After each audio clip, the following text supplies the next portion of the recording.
Welcome back to Football Fun Dates. This is our weekly roundup episode plus preview episode. We try to give you all the updates from the Premier League weekend that went by, some of the other European leagues, especially the Champions League coming up midweek. Abby, it was a crazy Premier League season so far. A lot of ups and downs, teams dropping points, and more of the same right now. Spurs, Chelsea, 0-0. Liverpool dropped points. A lot of talk about there in terms of Jurgen Klopp as well. Arsenal looking woeful. So if you are the Manx side, right, you'll be a little happy right now. Which was for you the standout fixture of this league, which really decided the flow of 1 to 10 right now? I think the standout fixture, I think looking at the way that the table panned out eventually, suddenly because it was a late kickoff on the Sunday, the earlier kickoff on the Sunday, United Southampton became so critical, right? Because people also thought that Southampton were favourites going into this. That was my standout fixture. But think about it, just to wrap up what's really happening in the top six, right? There was only one team that won a game this weekend from the top six, and that was West Ham. It actually took them into the top six. Otherwise, I think for the very first time in a lot of weeks or a lot of game weeks, you had the top three teams not winning. And yes, it helped that Tottenham played Chelsea on that weekend in what was very luckily a complete drab, because it's in a way the Premier League also telling the other teams that, you know what, this title race, no one's running away with it. It's up for grabs. Anyone can win it, and you're in for a hell of a season. Yep, this was going to be one of those seasons, right? Because you look at, we'll come to that point a bit later in terms of how cramped up the schedule actually is compared to a normal season. But you look at Spurs firstly. That Spurs came out against City convincing, held on, took the onslaught, got their goals. Against Chelsea, some would say that they were on the back foot and Chelsea could have actually gone and taken that game, but they didn't.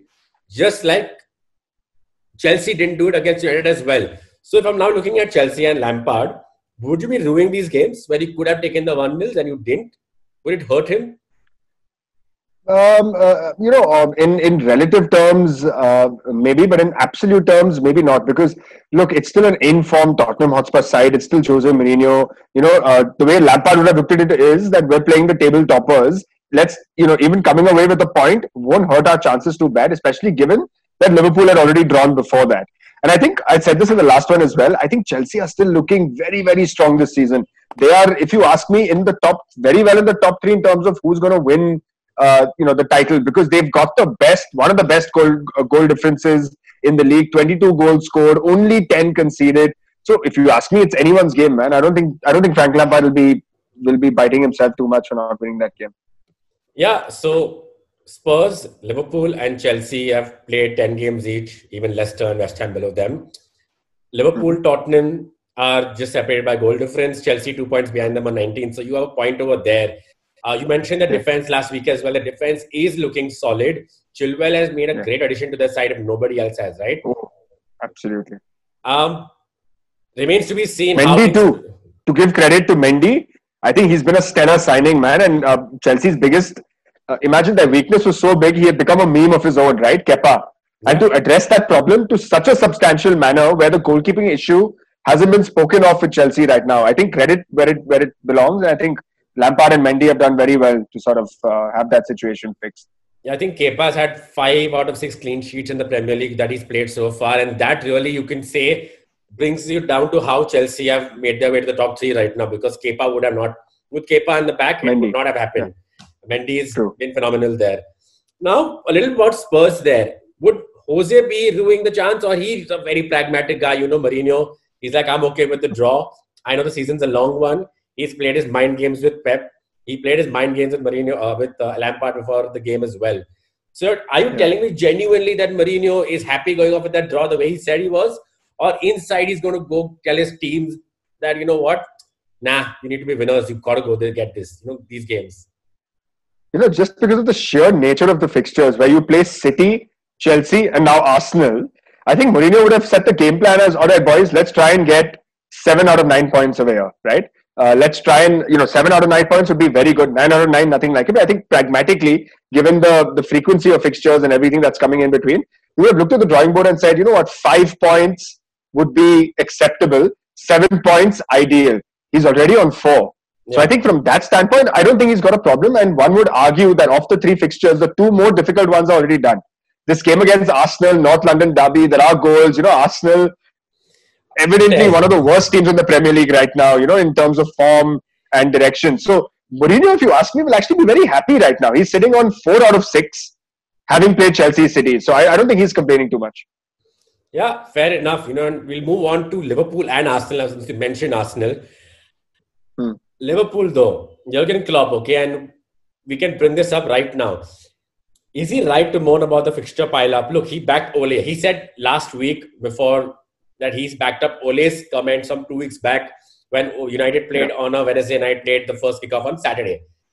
But technically, Abby, you look at the fixtures come every December, Premier League teams are playing up to 7 games easily, aren't they?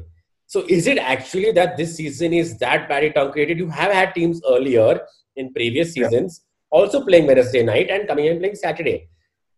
His point is, the only point which makes sense is it's a different season. Consider what's happening in the world right now. The deal which was drawn last year doesn't apply now, shouldn't apply now. Is that where you think he's correct? Or do you think that it's actually Liverpool who are facing majority of the injuries? Because they've had a very tight squad who started game in, game out for 2 years and it caught up with them. What do you think it is? Yeah, I think it's a bit of both. But I also think Klopp is complaining just a little too much for my liking now. I think it also stems from other issues like, the limited number of substitutions in the Premier League. The motion didn't get passed and substitutions were still limited initially.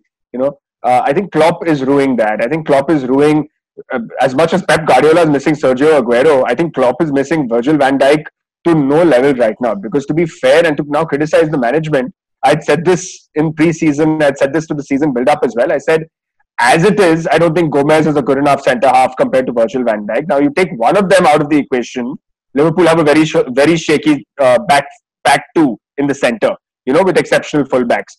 And the worst has happened, right? Virgil van Dijk himself, earlier the problem was that what if Gomez shits himself? What if Gomez has howlers? But that's what happened. Virgil van Dijk himself has gotten injured, right? And now Liverpool clearly don't seem to have a plan B on that. They've conceded 17 goals already. They've conceded more goals than Southampton, for example. They've conceded more goals than Manchester United, and people criticize this Manchester United defense. So clearly Jurgen Klopp, I think, is just he's just feeling very, very hard done by, and I think that is being manifested in his fixture pile up and everything. Because let's be fair, every top team in Europe right now has a fixture pile up, and I feel like the real complaints are only really coming from Anfield, even though Ole Gunnar Solskjaer did not complain about the fixture pile-up, but he did complain about the sensibilities of things, which is why play us on a Saturday morning when you've played us on the Thursday, Wednesday. Give me the fixture, give me 3 back-to-back fixtures in 6 days, but at least give me the benefit of the time of the match being played, which I think is a more valid argument. And if Klopp actually maybe looks at that, maybe he has some more. I felt Klopp was just so livid. He was actually trying to make the same point, but he was just so angry, and the way he lashed out at the reporter when sarcastically giving him congratulations for the Milner injury, for example. While Milner has not really started that many games, he's a rotational player. So I think that injury is just bad luck, if anything, as the hamstring, right? So and VAR, I mean, VAR is screwing them. Things aren't falling into place for Klopp, man. Right now, everything that can go wrong is going wrong for him. His best centre-half is gone. VAR is going against him. Fixtures are working against him. So it's putting him in a bad mood, and I think that's manifesting in the way that he's responding to reporters and all of that, really. Yeah, fair enough, because end of the day, it was a penalty, a very soft penalty. Arguments are, Abby, that, if you slow anything down, it looks really bad. But look, I kind of agree. It was a very soft penalty. Welbeck laughed when he got it. That should tell you everything. He didn't even appeal. Okay, he didn't even appeal. No one even screamed. And that's a team who was trailing in the 92nd minute. If they didn't even appeal, they should tell you that everyone brushed it off. But then you also slow down red card challenges, and they look much worse sometimes than they do in what you would see otherwise. So I don't know where we really stand with that. And that's a very big VAR discussion, which we will be having this week in our midweek episode. But you are right. I think all of that's got into Klopp. It's got into his head. He was making a very valid point to anyone who's watching. We're not slating Klopp. 12:30 kickoffs from a team playing late on Wednesday is absolute rubbish. Do you argue that teams who play Europa play on Thursday and Sunday and it's been for years. Yeah, they have. So Klopp's point is it's a Corona season. The players are already not trained enough and stuff like that. Yes and no, because other teams are going on a little better because they manage better. I think Liverpool's luck has just been worse than the other sides. And like Abby said, it's brought up in other ways. But moving on from Klopp and on to the Manchester sides, right? Very, very happy. Both of them got the wins. City very easily blew past Burnley. United did it the tough way, but like the old way. The fans will be loving that win. We just discussed this last week, Abby, and you said even if you still look at it right now with one game in hand for both the Manchester sides, City would still be title contenders. United, you still have a doubt, right? Do you think it still holds true this week? Do you think that's still there? Yeah, so my problem with United is consistency, Annie. And I remember 2 weeks, well, now it's the 2nd out of 5 wins. So before the West Brom game, I said, looking at our next 5 fixtures before the West Brom game, I said, if we can win all 5, like if we can get 15 points out of these next 5, we are in the title race. What's surprising me right now is at the time of saying this, I believed that we could do it, but I also had my doubts. I worried that the Southampton game would again end, my prediction for the Southampton game was a draw, for example. So now that United are surprisingly showing me now 2 out of 5 done, we play West Ham on the weekend. If we can get 3 points over there, I think somewhere there is a title race still to be had. But consistency is key. We don't have the problems like Liverpool, man. We have I'm not saying a better squad in terms of personnel and quality, but we've got a better squad right now in terms of numbers and in terms of fitness. So, just on those terms, we've got a team that's playing well. It's playing good football, still trying to find its style in its different permutations and combinations. But I'm very optimistic now as a United fan, which is again where my apprehension is on this City challenge, right? Yes, they blew past Burnley. They blew past a very listless and dull Burnley, but it's still so evident that Man City, you saw it in the Tottenham game as well, they missed their number 9 so much. I think they would have taken 3 points if an informed Sergio Aguero was in that game, because it's not like City didn't have chances. They were just not finishing. And, Kevin De Bruyne cannot win you every single game, every week. He's probably the best player in the Premier League right now, but he's not Ronaldo Messi. He's not going to get you 20 out of 38 wins in a season. He's not. He's not on that level yet, which is why I say I think Pep is really missing his number 9, and I won't be surprised if they go in for a big money signing in come January. Yeah, it is interesting because Pep did again mention that Aguero had a mini setback. They're going to ease him in. But can they really afford to ease him in? And they know they can't, but they have no option. It's just Jesus then up front. Sterling is the other player who was surprisingly benched this weekend. And Pep even went on to say that the players who think they're on the bench are being rotated. They might be mistaken because he's starting the players in form. There's clearly a lot going behind the scene that he's not really happy with the squad. And you can see that it's showing on Pep's face as well. So Pep and Klopp are both under immense pressure right now. Yeah, so, moving on from managers under pressure on to Ole, and a little bit of pressure eased off his back thanks to the likes of Edison Cavani, who rescued him, came off the bench. Good tactical switch. All the complaints United fans had about Ole and his management, everything was taken care of in this game itself. Do you feel better about the United squad, like you said earlier, in terms of the title challenge is a little vary about consistency, but the squad itself is showing cohesiveness finally. Something is happening, right? There's some chemistry you can see with all the components together again. I think what I'm seeing happening that's making me very happy as a United fan, and something that we've been begging for, is to see Donny van de Beek start. And now that we're seeing Donny van de Beek start, you can, the difference that he makes is it's so clearly visible on the pitch. I'm not saying Mata is not a good player. I'm not saying the other options, the other setups aren't good. But you can see the difference. He's helping United strategically play as a better side. He's become that focal point now who breaks through lines. He's able to create those mini triangles between midfield and defense. His transitioning is fantastic. Create terrific game sets. He's a classic Ajax player, and that's what I love about him. He's so freaking intelligent. He's almost like a Juan Mata, but a Dutch Juan Mata with legs, with more stamina. And if you ask me, today with more context and relevance to the modern game. Speaking of United, Annie, if I may just bring up the Cavani, since you spoke about it, absolute hero, what a game he had against Southampton, match-winning performance. But I also want to just bring up the issue of racism once again. And I know he's apologized and come out saying that it was taken, he didn't literally mean to sort of do it. It means something else in his language, blah, blah, blah. But I think for an Edinson Cavani and any player of such a stature with such a worldwide following, having played in so many clubs and all of that, I think the players need to be more cognizant of such actions. They need to be more responsible, and they just need to be more. They can't play the naive card all the time, because it's such a sensitive issue. Racism, it is such a sensitive issue, and it's a problem, right? I think role models like Cavani need to be more careful, and it hurts me to say this, but I think he deserves to be disciplined for it, irrespective of the intent. Because at the end of the day, what he's done is wrong, and he should be disciplined by it. And I won't be surprised if he's charged by the FA. Yeah, 100%. They've already set precedent for it. Bernardo Silva was banned for one game. A similar incident on a tweet which deleted, he apologized for. It was a joke with the teammate itself, right? And the teammate itself had no problem. But it's the larger point, like you Benjamin mentioned. Mendy, I think. Yeah, the larger point that you mentioned, that if you are of that stature and you're that experienced, you just need to know better. Yes, there is a small argument people make, which I don't agree with per se, because it takes away some onus from the player itself, that foreign players coming in, especially with language barriers, need a cultural appropriation with the country they're coming to, because sometimes they genuinely, like you said, miss out. But I think precedent has been set already, and there's no real ways of arguing about it in case of Cavani. I think a ban probably will be a deserved outcome in this scenario. How long it will be, we don't know. They're looking at 3 games, could be 1 game like Bernardo Silva.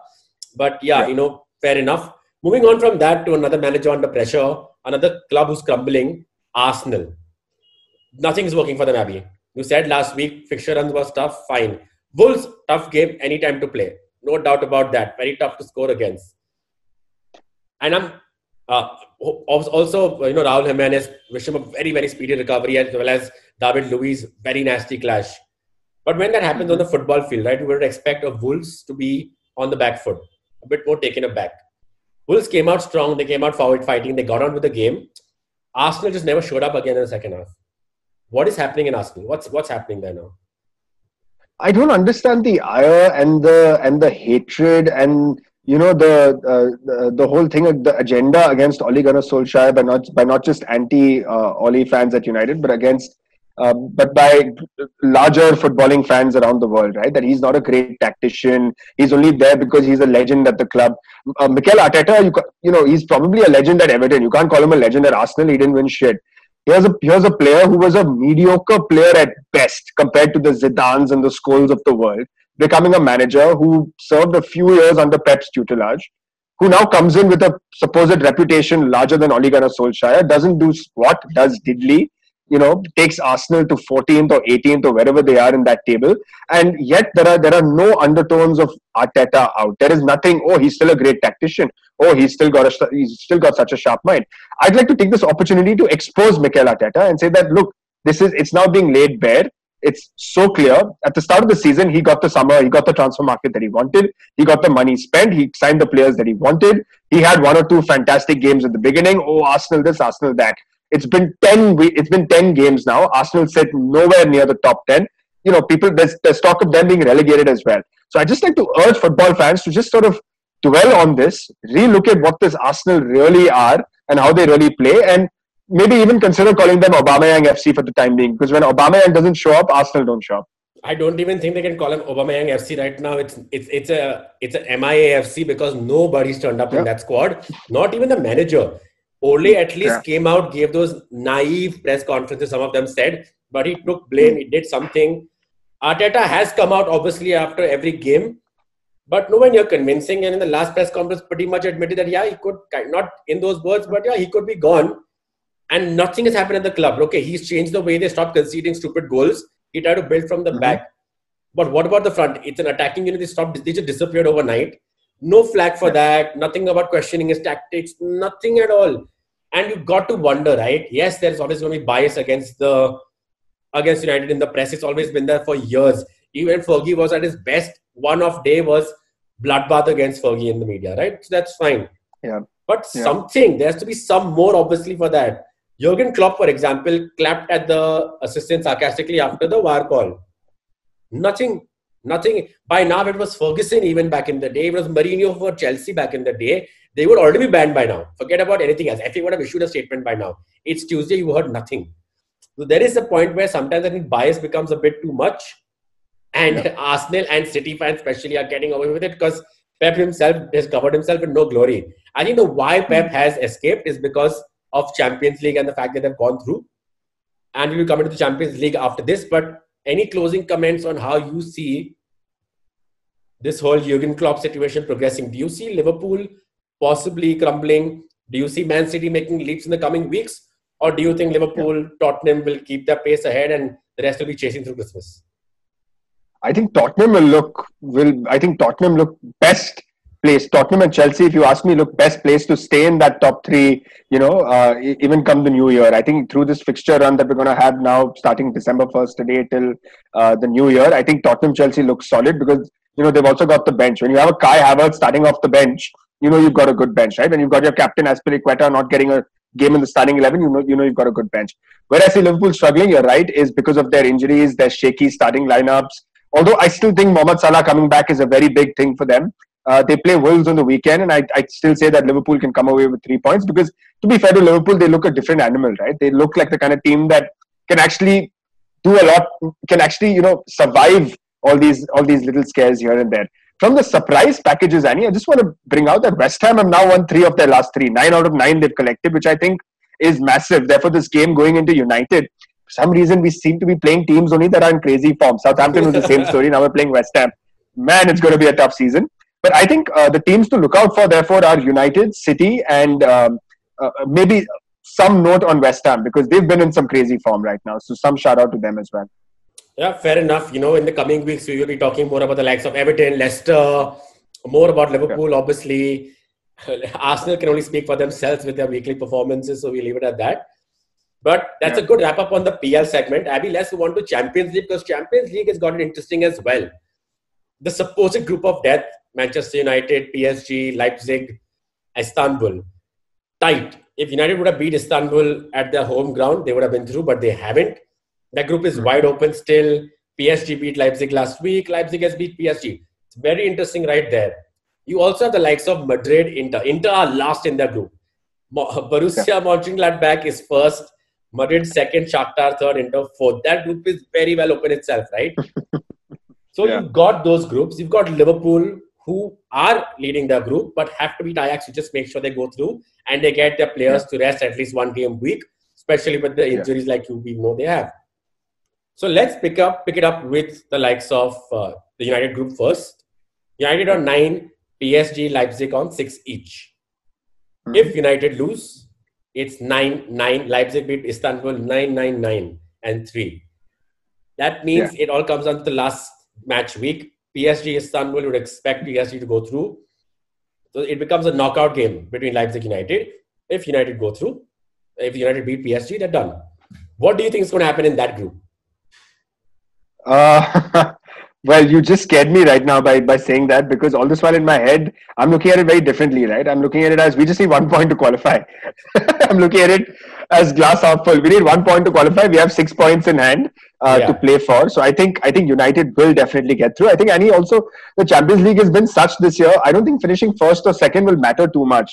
And I say this because, you've got a side like PSG that could finish second, and PSG are Champions League runner-ups from last year, and you could then have a team like Barcelona scratching their heads who might finish top of the group, drawing PSG in the next round. So I don't think this season in the Champions League you should pay too much attention to whether you finish first or second. I think qualifying is enough because even if you finish first, you could still end up playing like an Atletico, or you could still end up playing a PSG in the next round. Because of that, I think Ole Gunnar Solskjaer also, one thing that I like about the way that he sets his teams up is that when he knows he has to get a point, or when he knows that he cannot afford to lose the game, I think he's very good at tactically setting up teams like that. We saw that against PSG as well at the Parc des Princes. We didn't set up to win the game. It was clearly a very defensive setup. You had Marcus Rashford running literally from the half line throughout, doing more defensive work than otherwise. I think he'll adopt a similar approach in this game at home to PSG. I think we will see the likes of, our Matic and Fred McTominay. He will try to stifle that midfield. You might even have a runner. If McTominay plays, he's just going to be a runner on Neymar, suffocate their teams. He'll be very happy with a 0-0 or a 1-1. So I'm not too concerned about this group, to be honest. I'd be more concerned about the Inter Milan Real Madrid group. Yeah, indeed. I do see United honestly going through myself. It's where I also saw it a point needed, right? But then you look at the way these fixtures have already played out in the last couple of weeks, with the league being so tight, players being injured. It's very dicey. You don't want it to be so close, but they should make it. Coming to the group we're talking about. So Borussia Mönchengladbach is on 8. Madrid are on 7. Shakhtar on 4, Inter on 2. Inter have to win both their games. That's a given. But even if they win both their games, they have to make sure that one of the top two drop those points. I personally feel, looking at the injuries that Madrid have, and with Hazard out again for another 3 weeks, I wouldn't be surprised if Inter players coming back from injury and some missing through COVID earlier, Inter might just make these results in their favor and Madrid might drop out. Who do you think I think Mönchengladbach will need 1 point, they'll go through. But I think Madrid might miss out in this, although they look more comfortable right now. Yeah, I think, I'd love to first of all see Mönchengladbach get the qualification, because it's always good. It makes the league so much more romantic. It's what Champions League is all about. I'd love to see Mönchengladbach go through, and I still think they will, because of the last 2 games, again, they're in a similar Oli kind of situation where they really just need a point or maybe max 2 points to qualify, right? Out of a possible 6. Inter, I still see dropping out, Annie, because having played 4 games, not having won a single game, losing 2, drawing 2, they've really made it difficult for themselves. And they play away to an informed Borussia Mönchengladbach, and they play Shakhtar Donetsk, who've also not been that good, but they've not been as bad. So between the 3 sides, I think Mönchengladbach will do enough to ensure their qualification. And I just don't see Madrid losing 2 out of the remaining 2. Madrid get a draw or a win now and they're through, So, yeah, I know. You look at the likes of Zidane, right? They just need, the way you see it is actually very simple. It's the way the United way. You just see 1 draw, technically puts them also on 8. That, assuming though, if Inter win, it would put Madrid on 8 if they draw their game. Mönchengladbach on 8, Inter on 5. So there is still, I know. If Inter were to... Inter on 5. If they were to. Yeah. So I still see that as a possibility, looking at the wealth of experience that Inter Milan have. But you're right, Madrid are the favourites to still make it through with Mönchengladbach. The other 2 will have to do a lot to cause an upset there. Also, Annie, I just want to also bring up this point that, like you said, even if Inter go to 5 and even if Mönchengladbach stay on 8, even if Mönchengladbach lose that last game, and if Inter win that game, the goal difference is still 13 goals between the 2 sides. Mönchengladbach are 10 or plus 10 on goal difference. Inter Milan are right now -3. So assuming they win 3-0, goal difference comes down to 10, and then they have to still win that other game. And I don't know. I think Inter have done too much damage, man. I think they're out. I think Inter and Shakhtar will go, and I think Madrid and Mönchengladbach will retain this Champions League qualification for the next. All right, fair enough. Another quick mention that I want to do is about Group G. Barca, Juve, they're both through, obviously, which begs to differ that the fixture in the next game week, the last fixture, would be Barca versus Juve. We didn't get to see Ronaldo and Messi playing because Ronaldo was COVID positive at that time. Do you think we're going to get to see them playing next week, or do you think neither club will want to risk Ronaldo and Messi in a dead rubber of sorts? I think 2 risks there. One of obviously contracting coronavirus again, because as you're seeing, it's become a huge problem again in Europe. But sorry, just to answer your question, I still, if I was the manager of these sides, nothing to play for, Champions League done, busy schedule, every team is going through, hundreds of games a week, I just rest them. Blindly, I'd rest them. I wouldn't even see why you need to play them. All right, football lovers, I see that happening. Unfortunately, myself, it would seem quite unnecessary to risk those. Maybe keep them on the bench for the game, but if I was them, I would give them the day off, wrap them in cotton wool, bubble wrap, whatever you can, and leave them at home. Abby, talking now about, so look, Man City through, Chelsea, Sevilla through, coming to the Liverpool group now. So Liverpool are on 9, Ajax, Atlanta on 7 apiece. Liverpool still the favourites to go through. Obviously, they have to beat Liverpool, Ajax though. Liverpool should ideally get them, even though they have the injury concerns. In case they fail to, in case they lose this game, that is, a draw is enough for them, right? A draw would be enough for them to just maybe nick this game. To nick this in the end. Because they play Midtjylland in the end, you would expect them to win that game no matter what. The worst case scenario, do you see Liverpool losing this and drawing the next game? I don't know. I think Liverpool have still just about their next ahead over here. Yeah, I think so too. But of the 3 groups that we've discussed today, I think this is the group that is tightest right now. Because like you said, right, if results go against United tonight, then it becomes a 9-6-6 but this group is already on 9-7-7 in terms of first, second, third, right? So I think this group is already the group that you need to really keep your eyes open and look out for. I still think Liverpool have enough in their arsenal and armory to get past. I don't think Liverpool will cock it up so early, although I don't see them doing that great this year in the Champions League as well, given injuries. I'd love to see them cock it up, but I don't think they will. And, as much as I love Ajax and what they stand for, I'd like to see Atlanta go through because, it's one of those things where ideally you want to see Ajax, Atlanta go through and Liverpool to never even qualify for the Champions League. But I think Liverpool will do enough. And I have a feeling, and I have a small feeling, because Atlanta play Midtjylland and Ajax away, and Ajax still have to play Liverpool, I think Atlanta could come away with this as the surprise runner-up in the group. All right, fair enough. And the last thing before we wrap up, Bayern, Atletico. Bayern are through, but a big fixture. Atletico on 5 points. If they beat Bayern, they're through themselves. If they lose, they have to play Loco. There's just about enough there. Do you see a worst case scenario where Atletico Madrid don't get the result today and go out? No, because I think even if they don't get the result today, I think, who do they, beg your pardon, sorry, 1 second. Atletico play Lokomotiv Moscow. No, they've already drawn Lokomotiv. Yeah, so Atletico play Bayern and then Atletico play Salzburg away. Again, they need 3 points from these remaining 6 matches, right? If they get 3 points at 8, I think they're through, because I don't see Lokomotiv Moscow doing much at the Allianz Arena against Bayern Munich. So I think 1 win of the 3 and they should be safe. I wouldn't be too worried about Diego Simeone's side. All right, fair enough. So thank you so much for everyone for tuning in. This was our weekend wrap up plus a little preview into our Champions League. We'll be adding as and when more topics to our Monday/Tuesday episode. So stay tuned for these. Hit like on this video. Turn on your notifications after you hit subscribe. Follow us on all our social media handles, personal and football pundits. Let us know what you want to watch. What do you think you want us to discuss even more? We can do separate videos for them. We can interact with you on Twitter and Instagram Live.